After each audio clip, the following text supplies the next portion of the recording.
poor old Dorothy and Dick. Dick and Dorothy are still here. And look, Dick lost an eyeball. Poor Richard. Poor Richard's almanac. Haha. There's an old curiosity shop.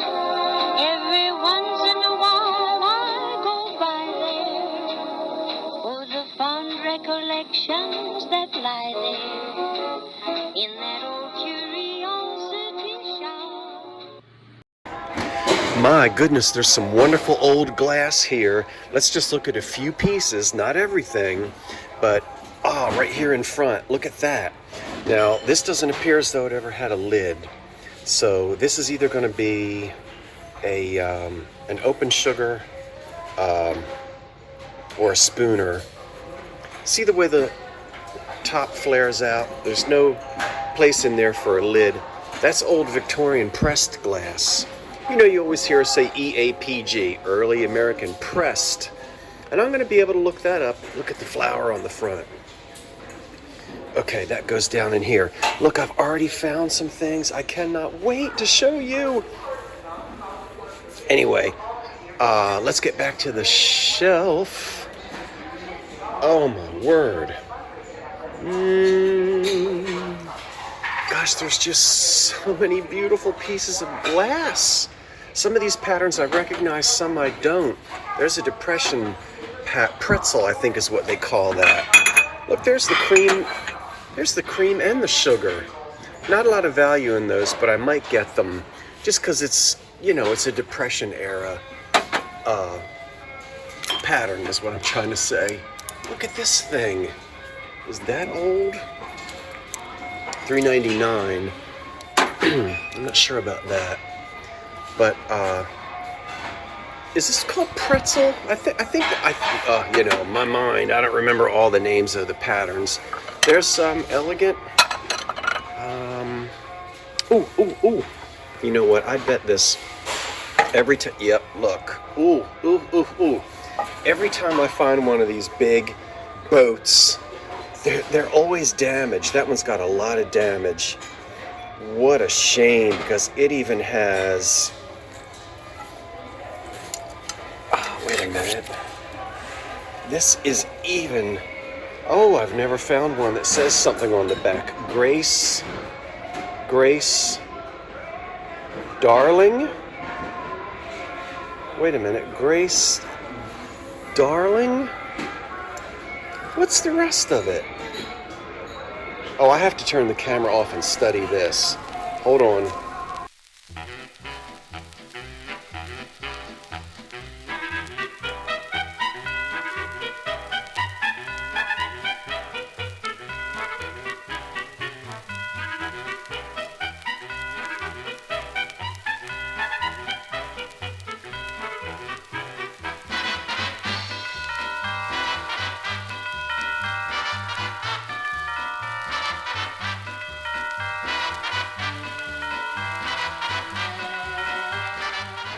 However, look at that cake pedestal. Okay, now I'm not going to get it for 10 cents. I'm going to pay $13 for it, and there'll be a little bit of profit in it. But that is another antique early American pressed glass cake stand. And I already went through every one of these little points, and they're all still there. So thank goodness. We're in good shape with that. I also have a couple pieces of Heisy in here, and I'm going to take a chance on this. I think that that's the Tiffin Poppy pattern. I've had these before, and whether or not that's Vaseline glass, I don't know, and I won't know until I put a black light on it.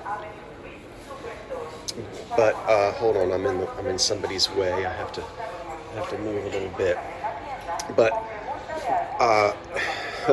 $3. I said take a chance.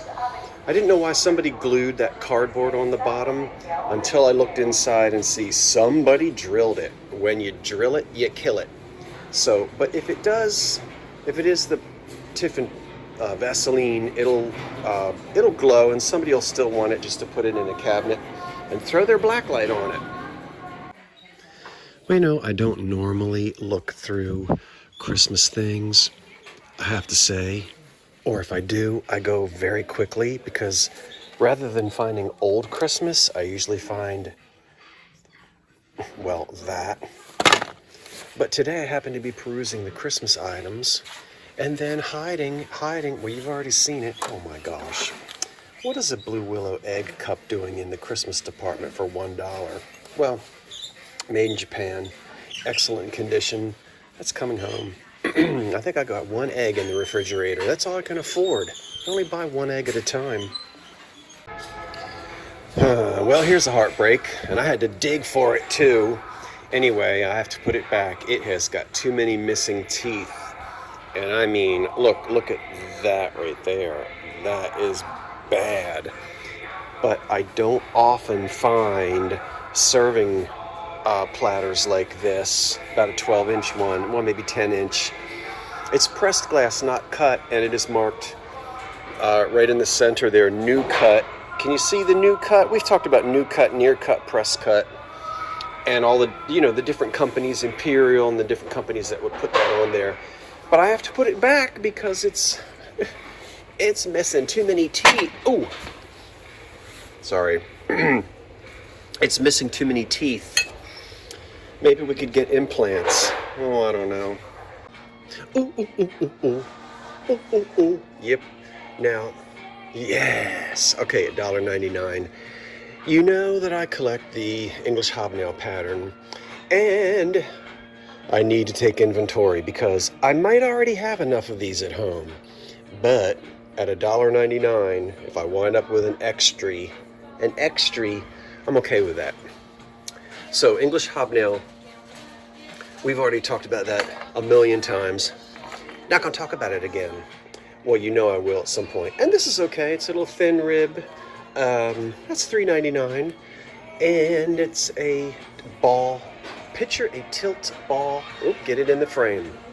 It's a tilt ball pitcher, perfect for your orange juice. Okie doke. Well, you know where I am. I'm at the thrift shop, and down the line we go.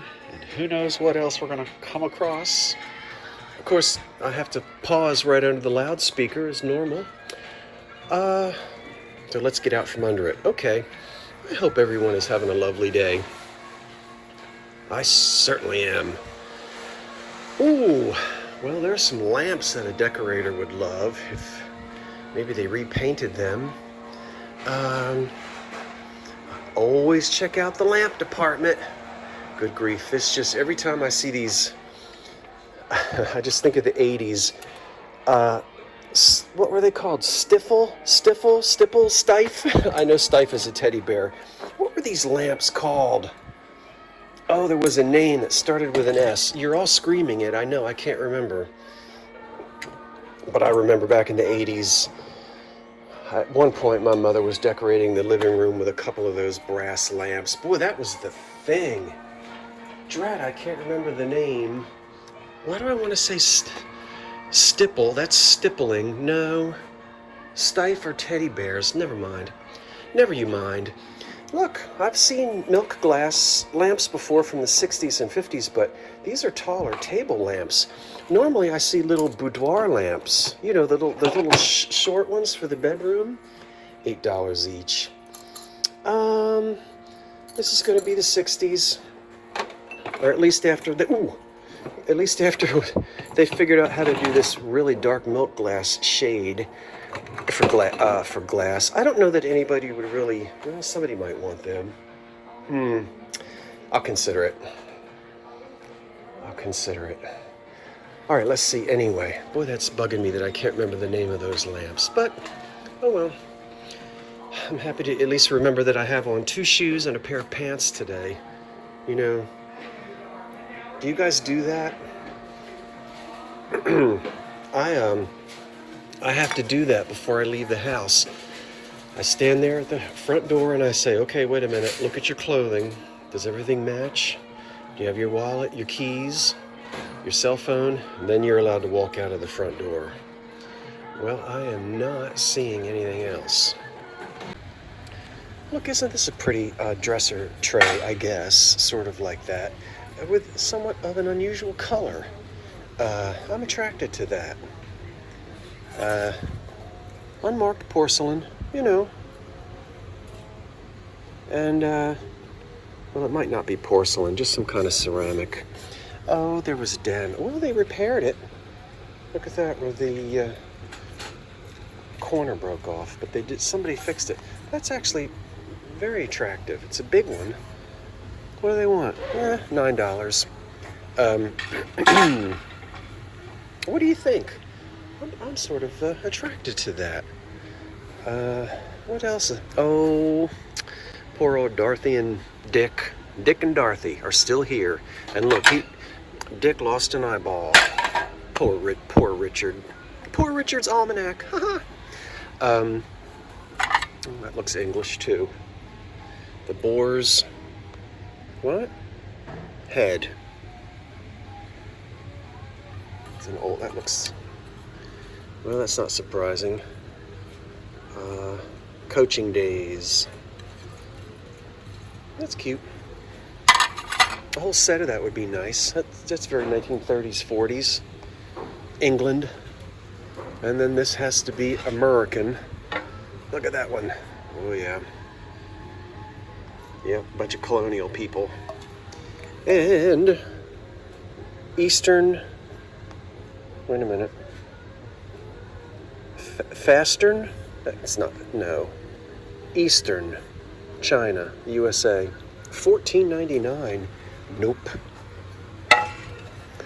No. That's the better deal there. Even though that damage was repaired. It was repaired very well. That is very pretty. Good grief. Okay. Ooh. That's probably the way the ribbon got broken. People like me manhandling it in the store. You can see I put it back. I might swing around and get it. And I might not. Look at these. Aren't these absolutely beautiful? Even though the sticker is covering up the pretty flowers in the middle. These are English, and I knew it. You know, the English, I don't know. Maybe it's because I watch too much Miss Marple, but you see enough of this in the shops and you go, that is English. Now, if I could find 4 dinner plates, these are small luncheon plates. Well, I'll let you see. All right, see that? It's $5 for 4 plates. Okay, nice luncheon set. But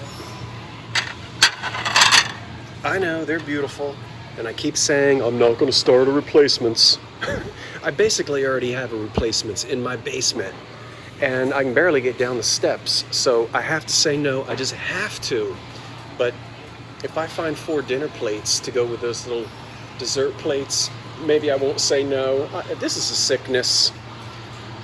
Maybe I need to take an Anacin. Oh, wait a minute. Oh no, I bet these are those Malaysian. Wait. Maybe they're not though. No, maybe they're. Okay, it's the sandwich. They are. Look, flibbity gibbet. Look at that. Now, you were with me where? A week ago? 2 weeks ago? We were in another thrift store and found what looked like a derivation of the sandwich pattern, and that's it. And gosh by gum by golly, these are those same. Now, where is it? I showed it to you a minute ago. There. Malaysia. See it? See it right there? That's the same thing. So I always used to think that there were only like 4 companies that made sandwich. Well, now we can add a 5th and probably a 6 and a 7 and an 8. Not the Duncan and Miller, not the Anchor Hocking, and not the Indiana. Malaysia. Whoo! What do you know? You learn something new every bloomin' day. Well, on the shelf, these jumped out at me, and they said, boy, that looks like, sort of what they would call a colonial pattern. And even though these are a little dirty, I held them up to the light and I said, look at the clarity of that glass. Something is telling me Heisy. And then I really started studying them, and the Heisy mark is on them, which is going to be difficult. Let me see if I can find it. Heisy always put their mark in funny little spots. There it is, right there. You see it? See it? See it? I'm trying to, right there, right there, right there. There's the diamond and the H, right there. See it in such a funny spot? Often it's on the stem, so that's where you want to look. Not always on the bottom, but there it is on the stem. Now, that 6 means that there are 6 of them. I have only found 4. I'm going to go up and down these aisles like you know who, Dora the Explorer, until I find the other 2. And if I can't find the other 2, I'm going to negotiate the price down, because I will just buy the 4. I'd rather have 6. But 4 Heisy goblets are better than none. So says I. I would like for you to look at these 2 pieces of what appear to be early American patterned glass. I'm going to purchase one, but not the other. And you can probably figure out why. Really, it's based on, well, I'll start out with clarity. Take a look at this piece here. This may not show up on camera as much as it does in person, but the glass is, it doesn't have clarity. It just doesn't have sparkle. Now, it's not dirty, it's clean, and it's actually a very beautiful picture. But compare that to this one. Look at the sparkle and the clarity. Now, this is pressed glass, not cut, but that almost gives a cut look. This is a higher quality glass, and it just has more bling, really, and a little less common than this picture. The other thing, too, when I looked at it closely, is look way down in there, and you'll see down in the bottom an I and a G for imperial glass. Well, they didn't mark their antique glass like that.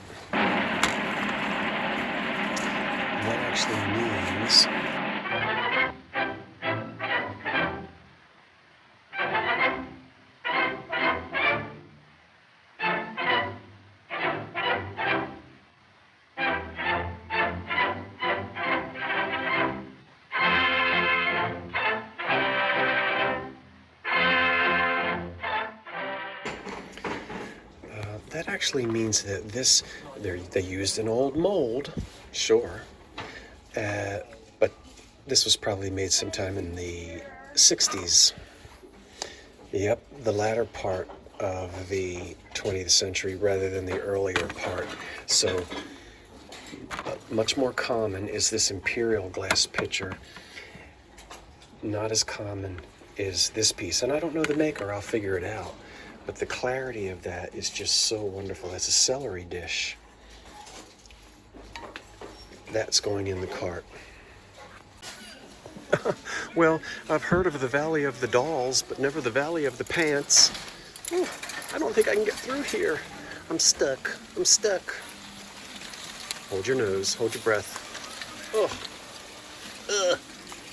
Freedom at last. Okay, look what I just picked up from the bottom shelf. Do you see how big that is? Do you see how big that is? That is a beautiful piece of pressed glass again. And wait a minute, hold on for a second while I turn it over. Let's see. Shut your mouth. $3. Start the car. Start the car. Oh dear. Just take a look at that. Ooh, it is $20. And I'll tell you what, if it doesn't have any chips or damage on it, I'm buying it, even at $20. I'm going to make some profit on that. Look how pretty that etch is. Oh, that is just beautiful. Maybe you can see it better if I put it up in the sunlight. Look at that etch. I cannot wait. This is a high quality piece of glass. It's going to be called Elegant Depression glass. So this is going to, again, certainly American made, 1925 to 1935. It's crystal and pink. And oh, if it were only green and pink, then the price would probably be $80. But what a beautiful, beautiful etch.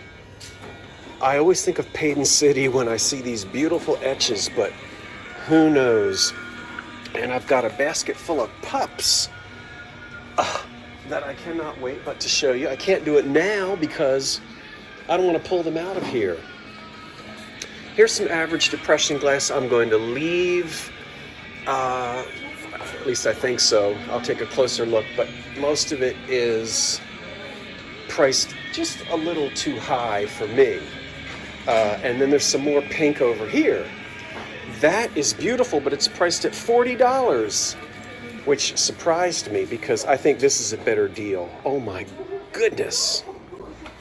$10 for a circa 1930s, 40s Seth Thomas tambour clock. If I bring home one more of these clocks and put it on the basement floor, I will trip and fall and split my head open. I just don't need another one of these. Let's see. There's still enough juice in the spring. Come on now, you just chimed. Well, that might have been it. Oh, no, there it goes. There was a little bit of juice left in the spring. Tension is what I'm trying to say. Anyway, beautiful. Walk away. I think there are 10 of those in my basement right now. You know, usually they don't work. There's not a whole lot of value in them. There aren't a whole lot of people decorating with that kind of a clock anymore, sadly. So, in effect, they are almost a dime a dozen, almost. Okay, I've got a lot of EAPG to choose from today.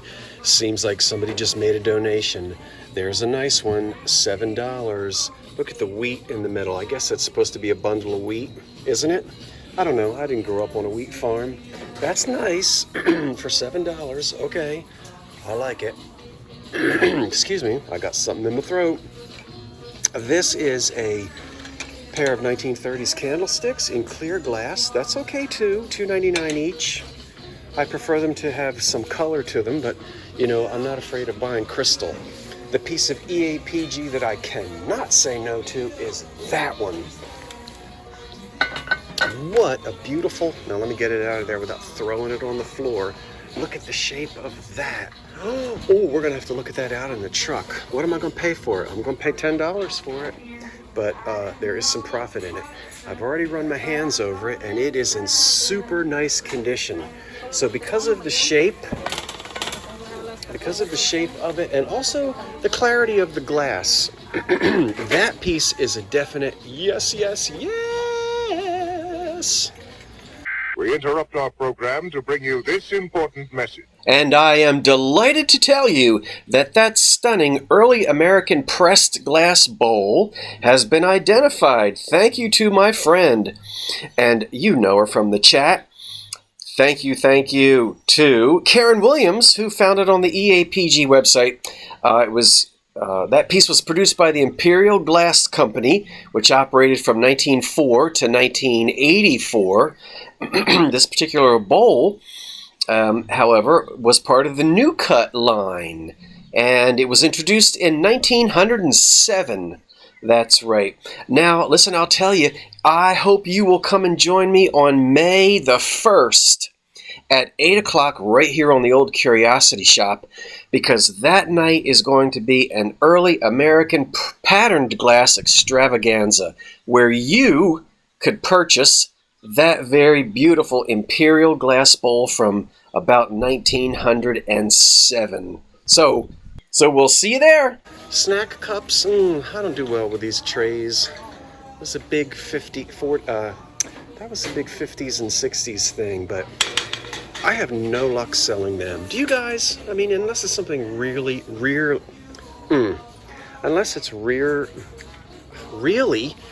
Really? Mid-century outstanding. I can't make any money on them. I just can't. Okay, what else am I gonna find? All right, sorry about that. I had to regain my composure. There are, I think 11 of them. Oh my goodness. Okay, calm down. Put them back in there.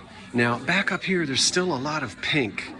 Obviously, that's not depression. But this is. That's $6. The Anchor Hocking is $6. The Manhattan is $6. There is an underplate and something else, and a tidbit. I am not getting this tidbit. That one is $10. No, I'm not gonna do that.